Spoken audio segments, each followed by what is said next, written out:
जय कालका माँ मित्रों, आपका मेरे चैनल में स्वागत है। आज हम जानेंगे देवी देवता की सवारी आती है तो ये गलतियां आपको भूल कर भी नहीं करनी चाहिए। देखिए, जब आप पूजा करते हैं, जब आप किसी भी देवी या देवता के मंत्र का, किसी भी स्रोत का पाठ करते हैं और आप पूरे मन से, आत्मा से, दिल से किसी भी देवी या देवता को याद करते हैं, उनको बुलाना चाहते हैं, तो आपके आसपास उनकी शक्तियां, उनके दूत आने लगते हैं। माता की योगनियां आपके आसपास आने लगती हैं और वो आपको देखते हैं, आपको छूने की कोशिश करते हैं और आपको संकेत देने की कोशिशें करते हैं। तो सबसे पहले वो आपके शरीर पर ही आपको महसूस होता है कि कोई शक्ति आपको छूने की कोशिश कर रही है। आपके शरीर पर कुछ कीड़े के चलने का अनुभव भी महसूस होने लगता है।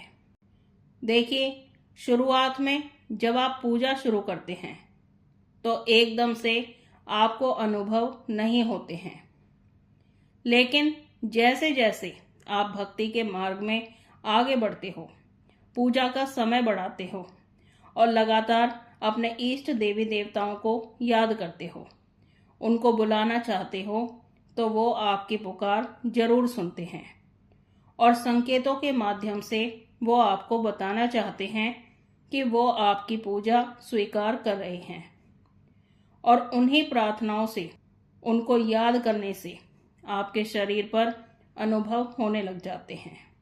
अगर आपके साथ भी ऐसा होता है, आपको भी ये अनुभव हो रहे हैं, तो आपको समझ जाना चाहिए आपकी पूजा भगवान तक पहुंच रही है। उन्होंने आपकी प्रार्थना सुन ली है और उनकी शक्तियां आपके घर में जागृत होना शुरू हो गई हैं। उनकी शक्तियां आपके साथ चलने लगी हैं। आप जिस भी देवी या देवता की पूजा करते हो, उनकी शक्तियां आपके आसपास आने लगती हैं। वीडियो में आगे बढ़ने से पहले मेरी आपसे छोटी सी प्रार्थना है। अगर आप मेरे चैनल पर नए हैं तो मेरे चैनल को सब्सक्राइब कीजिए, बेल आइकन को दबाइए, जिससे आपको मेरे आने वाली वीडियो का नोटिफिकेशन मिल जाए। और वीडियो अच्छी लगे तो लाइक कीजिए, शेयर कीजिए और वीडियो को पूरा देखिए, जिससे आपको सारी जानकारी अच्छे से प्राप्त हो सके। अब बात करते हैं, जब देवी या देवता की सवारी आपके शरीर पर आती है तो आपको कौन कौन सी गलती नहीं करनी चाहिए, किन गलतियों को करने से बचना चाहिए। उसमें जो पहला संकेत है वो ये है, जब आप माता काली की या अन्य किसी देवी या देवता की पूजा साधना करते हैं, उनको प्रसन्न करते हैं, तो वो आपकी भक्ति से, पूजा से प्रसन्न होकर आप पर अपनी कृपा करते हैं। और वो जब आप पर अपनी कृपा करते हैं तो वो आपको सपने में दर्शन देते हैं, वो आपको संकेत देना शुरू कर देते हैं। तो जब वो आपको सपने में दर्शन देते हैं या संकेतों के माध्यम से आपको अपने होने के संकेत देना शुरू कर देते हैं, तो आप इतने ज़्यादा उत्साहित हो जाते हो, इतने ज़्यादा आप खुश हो जाते हो कि आप अपने सपने के बारे में सबको बताना शुरू कर देते हो। आप माता के द्वारा या अन्य देवी देवताओं के द्वारा दिए गए संकेतों को सबको बताना शुरू कर देते हो। आप अपने सपने के बारे में अपने मित्रों, अपने रिश्तेदारों, अपने परिवार के सदस्यों को बताने लग जाते हो और आपको माता सपने में फिर भी दर्शन देती रहती हैं। लेकिन जैसे जैसे आप सबसे बार बार अपने अनुभवों, अपने संकेतों, सपनों के बारे में बताने लगते हो, तो देवी देवता आपसे नाराज हो जाते हैं और आपको माता काली या अन्य देवी देवता सपने में दर्शन देना धीरे धीरे बंद कर देते हैं, या फिर आपको बिल्कुल ही संकेत मिलने बंद हो जाते हैं। तो ये किस वजह से होता है, आप ये समझ ही नहीं पाते हैं। तो देखिए, जब देवी या देवता या माता काली आपको सपने में दर्शन देना शुरू करती हैं, आपको संकेत देना शुरू करते हैं, तो आपको अपने सपनों के बारे में, अपने अनुभवों के बारे में किसी को भी नहीं बताना चाहिए, क्योंकि माता काली या अन्य देवी देवता आपसे नाराज हो जाते हैं। और ऐसा क्यों होता है? क्योंकि माता ने आपकी भक्ति से प्रसन्न होकर आप पर अपनी कृपा की थी, आपको अपने होने के संकेत देना शुरू किए थे, और वो संकेत, वो सपने माता के या अन्य देवी देवताओं के दर्शन सिर्फ आपके लिए ही थे। लेकिन आपने इस विषय में सबको बता दिया।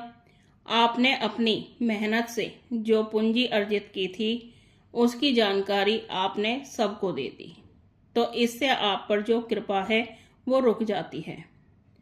तो हमेशा आपको इस बात का ध्यान रखना चाहिए कि आपको अपने सपनों के बारे में, अपने अनुभवों के बारे में किसी को भी कुछ नहीं बताना चाहिए, क्योंकि जब आप अपने सपनों के बारे में, अपने अनुभवों के बारे में किसी को कुछ जानकारी नहीं दोगे, तो जो आप पर अपने इष्ट की कृपा है या माता की कृपा है वो और ज़्यादा बढ़ने लग जाती है। देवी देवता आपसे प्रसन्न होकर आपको साक्षात रूप में भी दर्शन देने लगते हैं। वो आपको सपने में अपने साक्षात रूप में भी दर्शन दे सकते हैं, या फिर अपने सेवक, अपने मंदिरों, अपने अस्त्र शस्त्र के रूप में भी आपको दर्शन दे सकते हैं। वो आपकी भक्ति पर ही निर्भर करता है। सपने के माध्यम से देवी देवता या माता काली आपको होने वाली घटनाओं के भी संकेत देना शुरू कर देती हैं। आपके साथ कुछ अच्छा होने वाला है या आपके साथ कुछ बुरा होने वाला है, तो माता या देवी देवता आपको पहले ही सावधान होने का संकेत दे देते हैं। कभी कभी माता काली आपको छोटी बच्ची के रूप में भी दर्शन दे सकती हैं, या किसी महिला के रूप में या बूढ़ी औरत के रूप में भी दर्शन दे सकती हैं।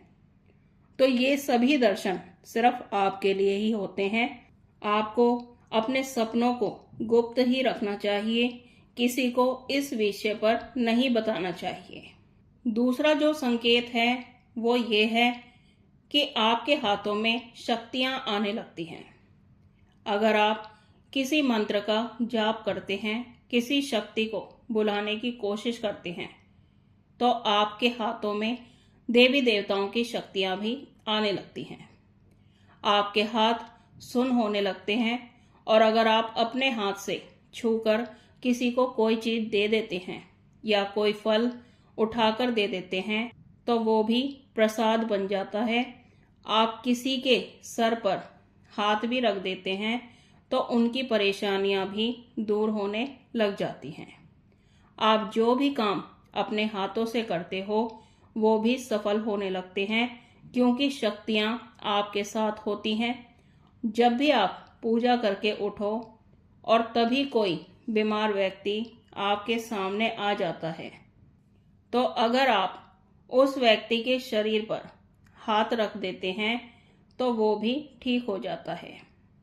जब तक आप पूरी तरह से भक्ति के रास्ते में सफल ना हो जाओ, तब तक आपको दूसरों की परेशानी दूर करने से भी बचना चाहिए। अगर आप दूसरों के संकट काटने की कोशिश करते हैं, तो वो ऊर्जा आपके हाथों से निकलकर उनकी परेशानी दूर करने का कार्य करती है, लेकिन उसका जो भी प्रभाव पड़ता है वो आपके शरीर पर ही पड़ता है। आप जिस व्यक्ति का संकट काटने की कोशिश करते हो, उसका संकट, उसकी बीमारियां आपके शरीर में आ जाती हैं। ऐसा तभी होता है जब आपके शरीर की ऊर्जा कम हो जाती है। ऐसा जब ही होता है जब आप ध्यान नहीं करते हैं, पूजा नहीं करते हैं, जाप नहीं करते हैं, तो वो संकट दूसरे व्यक्ति से उतरकर आपको लग जाता है। तो आपको इस बात का ध्यान जरूर रखना चाहिए। तो मित्रों, ये थी जानकारी कि देवी देवता की सवारी आती है तो आपको ये गलती भूलकर भी नहीं करनी चाहिए। इनसे बचना चाहिए। जब तक आप पूरी तरह से भक्ति के रास्ते पर आगे नहीं बढ़ जाते हैं, तो आपको दूसरों के संकट काटने से भी बचना चाहिए। तो मुझे आशा है आपको ये जानकारी पसंद आई होगी। पहली बार चैनल पर हैं तो चैनल को सब्सक्राइब कीजिए। वीडियो अच्छी लगे तो वीडियो को लाइक कीजिए, शेयर कीजिए। हम मिलते हैं एक नई जानकारी के साथ। तब तक के लिए जय महाकाल, जय महाकाली।